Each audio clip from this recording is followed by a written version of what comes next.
ನಿಮ್ಮ ತಲೆ ಕೂದಲು ಏನಾದ್ರು ಉದುರ್ತಾ ಇದ್ದು ಏನು ಮಾಡಿದರೂ ಕೂಡ ಸ್ಟಾಪ್ ಆಗ್ತಾ ಇಲ್ಲ ಅಂತ ಹೇಳಿದ್ರೆ, ಅಥವಾ ಡ್ಯಾಂಡ್ರಫ್ ಆಗಿದ್ದರೆ, ಹಾಗೆಯೇ ಹೇರ್ ಸ್ಪ್ಲಿಟ್ ಆಗ್ತಾಯಿದ್ರೆ, ಮತ್ತು ತಲೆ ಕೂದಲು ತುಂಬ ಸೊಂಪಾಗಿ ಬೆಳಿಬೇಕು ಅಂತ ಹೇಳಿದರೆ, ಒಂದು ಅದ್ಭುತವಾದಂತಹ ಹೇರ್ ಸೆರಮ್ ಮಾಡೋದು ಹೇಗೆ ಅಂತ ನಾನು ಹೇಳಿದ್ದೇನೆ. ಇದನ್ನು ನೀವು ಉಪಯೋಗಿಸೋದ್ರಿಂದ ನಿಮ್ಮ ತಲೆ ಕೂದಲಿಗೆ ಸಂಬಂಧಪಟ್ಟಂಥ ಎಲ್ಲ ಸಮಸ್ಯೆಗಳು ನಿವಾರಣೆ ಆಗ್ತದೆ. ಎಲ್ಲ ಏಜ್ನವರಿಗಿದು ಉಪಯುಕ್ತವಾದಂತಹ ವಿಡಿಯೋ.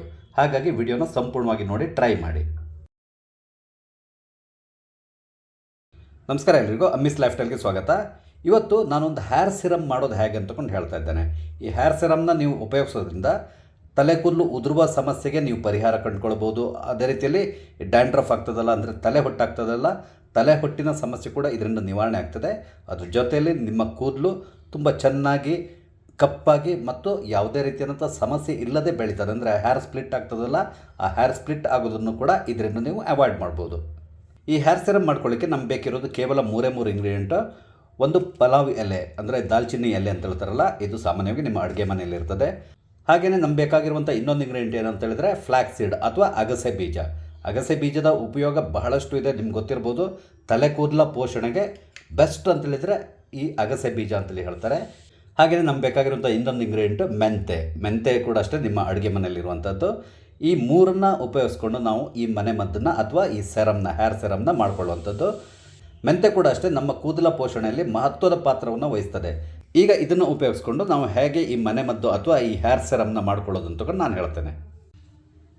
ಮೊದಲಿಗೆ ಒಂದು ಪಾತ್ರೆನ ತಗೊಳ್ಳಿ. ಇದಕ್ಕೆ ನಾವು ಒಂದು 100ರಿಂದ 150 ml ನೀರನ್ನ ಹಾಕ್ಕೊಳ್ಬೇಕು. ನಂತರ ಈ ನೀರಿಗೆ ಒಂದು 4-5 ದಾಲ್ಚಿನ್ನಿ ಎಲೆ ಅಥವಾ ಈ ಪಲಾವ್ ಎಲೆನ ಈ ರೀತಿ ಕಟ್ ಮಾಡ್ಕೊಂಡು ಹಾಕ್ಕೊಳ್ಳಿ. ನಾನು ಸ್ವಲ್ಪ ತೊಳ್ಕೊಂಡಿದ್ದೆ ಕೂಡ, ಯಾಕಂದರೆ ಧೂಳು ಇರಬಾರ್ದು, ಅದಕ್ಕಾಗಿ ತೊಳ್ಕೊಂಡು ನಾನು ಯೂಸ್ ಮಾಡ್ತಾ ಇದ್ದೇನೆ. ಆನಂತರ ನಾವು ಇದನ್ನ ಸ್ಟವ್ನಲ್ಲಿಟ್ಟು ಮೀಡಿಯಮ್ ಫ್ಲೇಮ್ನಲ್ಲಿ ಸ್ವಲ್ಪ ಕುದಿಸ್ಕೊಳ್ಬೇಕು. ಸ್ವಲ್ಪ ಬಿಸಿ ಆಗುವವರೆಗೆ ನಾವು ವೆಯ್ಟ್ ಮಾಡಬೇಕು. ಮೀಡಿಯಮ್ ಫ್ಲೇಮ್ನಲ್ಲೇ ಮಾಡಿ ಒಂದು ಸ್ವಲ್ಪ ಈ ಎಲೆನ ಈ ರೀತಿಯಲ್ಲಿ ಮಿಕ್ಸ್ ಮಾಡ್ಕೊತಾ ಇರಿ, ಅಂದರೆ ನೀರಿನಲ್ಲಿ ಮುಳ್ಕೋಬೇಕು. ಅದಕ್ಕಾಗಿ ಈಗ ಇದು ಸ್ವಲ್ಪ ಬಿಸಿಯಾಗಿದೆ. ಸ್ವಲ್ಪ ಬಿಸಿ ಆದಮೇಲೆ ನಾವು 1.5 ಚಮಚದಷ್ಟು ಮೆಂತೆನ ಇದಕ್ಕೆ ಹಾಕ್ಕೊಳ್ಬೇಕು. 1.5 ಚಮಚ ಸಾಕಾಗ್ತದೆ. ಪುನಃ ಇದನ್ನು ಮಿಕ್ಸ್ ಮಾಡಿಕೊಳ್ಳಿ. ನೋಡಿ, ನಾನೊಂದು 5 ನಿಮಿಷದವರೆಗೆ ಇದನ್ನು ಕುದಿಸ್ಕೊಂಡಿದ್ದೇನೆ. ಚೆನ್ನಾಗಿ ಕುದೀತಾ ಇದೆ. ಈಗ ನಾವು ಇದಕ್ಕೆ 1 ಚಮಚದಷ್ಟು ಅಗಸೆ ಬೀಜ ಅಥವಾ ಫ್ಲ್ಯಾಕ್ಸ್ ಸೀಡ್ನ ಹಾಕ್ಕೊಳ್ಬೇಕು. ಒಂದು 5 ನಿಮಿಷದವರೆಗೆ ನೀವು ಕುದಿಸ್ಕೊಂಡ ಮೇಲೆ ನಾವು ಅಗಸೆ ಬೀಜವನ್ನು ಹಾಕಬೇಕು, ಮೊದಲೇ ಹಾಕಬಾರ್ದು. ಯಾಕೆಂದರೆ ನಾವು ಅಗಸೆ ಬೀಜನ ಜಾಸ್ತಿ ನಾವು ಕುದಿಸ್ಕೊಳ್ಳಿಕ್ಕಿಲ್ಲ. ಕಾರಣ ಏನು ಅಂತ ಹೇಳಿದ್ರೆ, ಸ್ವಲ್ಪ ಹೊತ್ತು ಆದ ಕೂಡಲೇ ಅಗಸೆ ಬೀಜ ಒಂದು ರೀತಿಯ ಲೋಳೆಯನ್ನು ಬಿಡಲಿಕ್ಕೆ ಪ್ರಾರಂಭ ಆಗ್ತದೆ. ಹಾಗಾಗಿ ನಾವು ಜಾಸ್ತಿ ಬಿಸಿ ಮಾಡಬೇಕಾಗಿಲ್ಲ. ಅದಕ್ಕೆ ಚೆನ್ನಾಗಿ ಇದು ಕುದ್ದ ಮೇಲೇ ನಾವು ಇದನ್ನ ಆ್ಯಡ್ ಮಾಡ್ಕೋಬೇಕು. ಕೊನೆಗೆ ಪುನಃ ಅದನ್ನು ಮಿಕ್ಸ್ ಮಾಡಿಕೊಳ್ಳಿ ಸರಿಯಾಗಿ. ಈಗ ಲೋ ಫ್ಲೇಮ್ನಲ್ಲೇ ಇಟ್ಕೊಂಡ್ಬಿಡಿ ಸಾಕು. ಮೀಡಿಯಮ್ ಫ್ಲೇಮ್ ಬೇಡ, ಲೋ ಫ್ಲೇಮ್ನಲ್ಲೇ ಇದನ್ನು ನಾವು ಚೆನ್ನಾಗಿ ಬಿಸಿ ಮಾಡ್ಕೋಬೇಕು. ಮತ್ತು ಇಲ್ಲಿ ನಾನು 150 ml ನೀರನ್ನು ಹಾಕ್ಕೊಂಡಿದ್ದೇನೆ. ಇದನ್ನು ಅರ್ಧಕ್ಕೆ ನಾವು ಕುಗ್ಗಿಸಬೇಕು. ಹಾಗಾಗಿ ಒಂದು 6ರಿಂದ 7 ನಿಮಿಷ ನಾವು ಇದನ್ನು ಚೆನ್ನಾಗಿ ಕುದಿಸ್ಕೊಳ್ಬೇಕಾಗ್ತದೆ. ನೋಡಿ, ಒಂದು 6-7 ನಿಮಿಷ ನಾನು ಇದನ್ನು ಕುದಿಸ್ಕೊಂಡಿದ್ದೇನೆ. ಈಗ ಇದನ್ನು ನಾನು ಬಂದ್ ಮಾಡ್ತಾ ಇದ್ದೇನೆ. ನಾವು ಇದನ್ನು ಬಿಸಿ ಇರುವಾಗಲೇ ಸೋಸ್ಕೊಂಡು ಬಿಡಬೇಕು. ಯಾಕಂತ ಹೇಳಿದ್ರೆ ನಾವು ಫ್ಲ್ಯಾಕ್ಸ್ ಸೀಡ್ ಹಾಕಿರ್ತೀವಲ್ಲ, ಫ್ಲ್ಯಾಕ್ಸ್ ಸೀಡ್ ಜಾಸ್ತಿ ಹೊತ್ತು ನಾವು ಬಿಟ್ಟರೆ ಏನಾಗ್ತದೆ ಅಂತ ಹೇಳಿದ್ರೆ ಅದು ಆ ಲೋಳೆಯನ್ನು ಸಂಪೂರ್ಣವಾಗಿ ಬಿಡ್ತದೆ. ಆಗ ಏನಾಗ್ತದೆ ಅಂದರೆ ಈ ನೀರನ್ನು ನಿಮಗೆ ಸೋಸ್ಕೊಳ್ಳಿಕ್ಕೆ ಕಷ್ಟ ಆಗ್ತದೆ. ಅದಕ್ಕಾಗಿ ತಕ್ಷಣ ನಾವು ಇದನ್ನು ಸೋಸ್ಕೊಳ್ಬೋದು. ಬಿಸಿ ಇರುವಾಗಲೇ ಸೋಸ್ಕೊಂಡು ಬಿಡಬೇಕು. ನಾನು ಇದನ್ನು ಸೋಸ್ಕೊಳ್ತಾ ಇದ್ದೇನೆ. ಇದನ್ನು ನಾವು ಬಿಸಾಡಿಬಿಡ್ಬೋದು, ಯೂಸ್ ಮಾಡಲಿಕ್ಕೇನಿಲ್ಲ.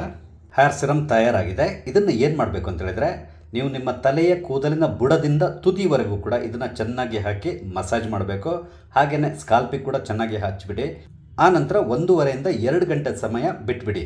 ಅದಾದ ಮೇಲೆ ನೀವು ನಾರ್ಮಲಾಗಿ ಹೇಗೆ ಸ್ನಾನ ಮಾಡ್ತೀರೋ ಆ ರೀತಿ ಮಾಡಿ. ಅಂದರೆ ನೀವು ಶ್ಯಾಂಪು ಬೇಕಾದರೂ ಹಾಕ್ಬೋದು, ಅಥವಾ ಬೇರೆ ಏನಾದರೂ ಉಪಯೋಗಿಸ್ತಾ ಇದ್ದರೆ ಅದನ್ನು ಉಪಯೋಗಿಸಿ ನೀವು ಸ್ನಾನ ಮಾಡ್ಬೋದು. ಸ್ವಲ್ಪ ಕಮ್ಮಿ ಬಿಸಿ ನೀರಿನಲ್ಲಿ ಸ್ನಾನ ಮಾಡಿ. ಜಾಸ್ತಿ ಬಿಸಿ ನೀರಿನಲ್ಲಿ ಸ್ನಾನ ಮಾಡಿದರೆ ಕೂದಲು ಡ್ಯಾಮೇಜ್ ಆಗ್ತದೆ. ಈ ರೀತಿ ನೀವು ಮಾಡ್ತಾ ಬರೋದ್ರಿಂದ ನಿಮ್ಮ ತಲೆ ಕೂದಲು ಉದುರುವ ಸಮಸ್ಯೆ ಸ್ಟಾಪ್ ಆಗ್ತದೆ. ಡ್ಯಾಂಡ್ರಫ್ ಕೂಡ ಆಗೋದು ನಿಂತು ಹೋಗಿಬಿಡ್ತದೆ. ಅದ್ರ ಜೊತೆಗೆ ಹೇರ್ ಸ್ಪ್ಲಿಟ್ ಆಗ್ತದಲ್ಲ, ಅದು ಕೂಡ ಸ್ಟಾಪ್ ಆಗ್ತದೆ. ಹಾಗೆಯೇ ನಿಮ್ಮ ಕೂದಲು ತುಂಬ ದಪ್ಪವಾಗಿ, ಅದೇ ರೀತಿಯಲ್ಲಿ ಕಪ್ಪಾಗಿ ಬೆಳೀತದೆ. ಈ ರೀತಿ ನೀವು ವಾರಕ್ಕೆ ಅಟ್ಲೀಸ್ಟ್ 2 ಸಾರಿ ಮಾಡಿಕೊಂಡು ಉಪಯೋಗಿಸಿ ಸಾಕು. ನಿಮ್ಮ ತಲೆ ಕೂದಲಿನ ಬೆಳವಣಿಗೆ ನಿಮಗೆ ಆಶ್ಚರ್ಯ ಅನಿಸ್ಬೋದು, ಆ ರೀತಿಯಲ್ಲಿ ಆಗ್ತದೆ. ತಲೆ ಕೂದಲು ಉದುರೋದು ಸಂಪೂರ್ಣವಾಗಿ ಸ್ಟಾಪ್ ಆಗಿ ಹೋಗ್ತದೆ. ಹಾಗಾಗಿ ಇದನ್ನು ಎಲ್ಲರೂ ಕೂಡ ಉಪಯೋಗಿಸ್ಬೋದು, ಯಾವುದೇ ರೀತಿಯಾದಂಥ ಸಮಸ್ಯೆ ಇಲ್ಲ. ನಿಮಗೆ ಬೇಕಾದಾಗ ಮಾಡಿಕೊಳ್ಳಿ. ಈ ರೀತಿ ಮಾಡಿ ಇಟ್ಕೊಂಡು ನೀವು ಇದನ್ನ ಉಪಯೋಗಿಸೋದು ಅಷ್ಟೊಂದು ಇಫೆಕ್ಟಿವ್ ಅಲ್ಲ. ಹಾಗಾಗಿ ನೀವು ಫ್ರೆಶ್ ಆಗಿ ಮಾಡಿಕೊಂಡು ಇದನ್ನು ಉಪಯೋಗಿಸಿದರೆ ತುಂಬ ಒಳ್ಳೆಯದು. ಅಂದರೆ ರಿಸಲ್ಟ್ ಚೆನ್ನಾಗಿರ್ತದೆ. ಆಗ ನೋಡಿದ್ರಲ್ಲ, ತಲೆ ಕೂದಲ ಪೋಷಣೆಗೆ ಒಂದು ಅದ್ಭುತವಾದಂತಹ ಹೇರ್ ಸಿರಮ್ ಹೇಳಿದ್ದೇನೆ. ನಿಮಗೆ ನನ್ನ ಈ ವಿಡಿಯೋ ಇಷ್ಟ ಆಗಿದ್ದಲ್ಲಿ ದಯವಿಟ್ಟು ಲೈಕ್ ಮಾಡಿ, ಶೇರ್ ಮಾಡಿ. ಹಾಗೆ ದಯವಿಟ್ಟು ನನ್ನ ಚಾನಲ್ ಸಬ್ಸ್ಕ್ರೈಬ್ ಮಾಡಿ, ಸಪೋರ್ಟ್ ಮಾಡಿ. Thank you.